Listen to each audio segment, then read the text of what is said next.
বিরতির পর ফিরে আসলাম। শ্যামসুন্দর কোং জুয়েলারির স্বর্ণ জয়ন্তী উপলক্ষে ওয়ারিংবাড়িস্থিত স্বর্ণগ্রামে 119 জন ছাত্রছাত্রীদের মধ্যে বই, খাতা, কলম যে সমস্ত সামগ্রী তা বিতরণ। তবে আগরতলা শহরে বিভিন্ন ঐতিহ্যবাহী জিনিসগুলি দেখার জন্য নিয়ে আসে উপস্থিত ছিলেন মেয়র দীপক মজুমদার, শ্যামসুন্দর কোং জুয়েলার্সের কর্ণধার থেকে শুরু করে অন্যান্যরা। সমাজসেবামূলক কাজে সদা নিয়োজিত শ্যামসুন্দর কোং জুয়েলার্স তাদের যে স্বর্ণগ্রাম রয়েছে সেই স্বর্ণগ্রামের মানুষের পাশে, সেখানকার ছোট ছোট ছেলে মেয়েদের পাশে বরাবরই থাকে শ্যামসুন্দর কোং জুয়েলার্স। তাদের হাতে বেশ কিছু প্রয়োজনীয় সামগ্রী, শিক্ষা সামগ্রী প্রদানের পাশাপাশি শহর আগরতলায় শ্যামসুন্দরের যে শোরুম রয়েছে সেই শোরুমের বিভিন্ন কালেকশন সমস্ত কিছু দেখানোর জন্য আজ যে শহরে নিয়ে আসা হয় ওই সমস্ত পড়ুয়াদের, যার মধ্যে 119 জন ছাত্রছাত্রী রয়েছে।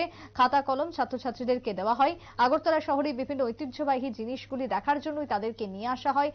শহরকে ঘুরিয়ে দেখানো হয় ছোট্ট ছোট্ট পড়ুয়াদের। সমাজসেবামূলক কাজ তারা যেরকম চালিয়ে যান বিভিন্ন সময়, তারই পাশাপাশি বাচ্চাদের কার্যত ঘুরিয়ে দেখার জন্য শহরের বিভিন্ন প্রান্ত তাদেরকে ঘুরিয়ে দেখানোর বিশেষ উদ্যোগ এবার নিয়েছে শ্যামসুন্দর কোং জুয়েলার্স। আজকের এই অনুষ্ঠানে উপস্থিত ছিলেন মেয়র দীপক মজুমদার, শ্যামসুন্দর কোং জুয়েলার্সের কর্ণধার রূপক সাহা থেকে শুরু করে অর্পিতা সাহা এবং অন্যান্যরা। সকলের উপস্থিতিতেই আজকের দিন পালন করলো শ্যামসুন্দর কোং জুয়েলার্স। কি বক্তব্য উঠে আসছে আজকের এই মেয়রের উপস্থিত থেকে শুনুন।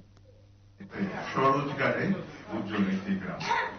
শ্যামসুন্দর কোম্পানি জুয়েলার্সের স্বর্ণ জয়ন্তী বর্ষে আমরা চেষ্টা করেছিলাম শ্যামসুন্দর যা হতে পেরেছে তার সবটাই ত্রিপুরার জন্য।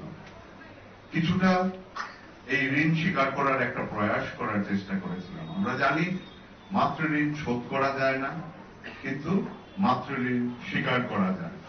এই ঋণ স্বীকারের অংশ হিসেবে আমরা যুক্ত হয়ে পড়েছিলাম ওয়ারেংবাড়ির রিয়াং জনজাতি ভাই ও বন্ধুদের সাথে। তখন তাদের অনেক অসুবিধে ছিল। তারা বিকেল হলেই নেশাগ্রস্ত হয়ে পড়তেন, পড়াশোনার অবস্থা ছিল না, বা ওদের স্বরোজগারের কোনো ব্যবস্থাই ছিল না। ক্রমে ক্রমে আমরা স্বপ্ন দেখতে শুরু করি সবাইকে নিয়ে, যাতে করে এরা স্বাস্থ্যে উজ্জ্বল হয়ে উঠে, শিক্ষায় উজ্জ্বল হয়ে উঠে এবং স্বরোজগারে উজ্জ্বল হয়ে ওঠে। আর সেইভাবেই এই ওয়ারেংবাড়ি স্বর্ণগ্রামে পরিণত হবে। আর এই স্বপ্নটা আমরা জেগে দেখছিলাম। আজকের তারিখে স্বর্ণগ্রাম একটি অবস্থায় পৌঁছেছে, তার জন্য রাজ্য সরকারকে আমরা কৃতজ্ঞতা জানাবো। কারণ সরকারি যে প্রকল্পগুলো ছিল সেইগুলো আমরা স্বর্ণগ্রামে বাস্তবায়িত করার চেষ্টা করেছি। আর তার ফলেই আজকে স্বর্ণগ্রামের প্রত্যেকটি পরিবার সুস্থ আছে, সবল আছে, স্বরোজগারে বলীয়ান হয়েছে।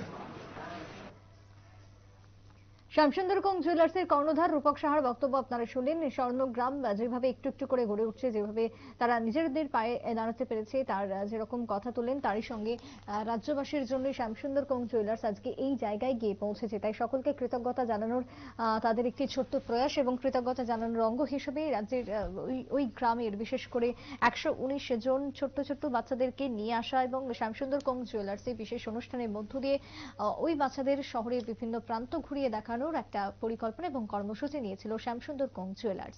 একটা বিরতির পর ফিরে আসছে, সঙ্গে থাকুন।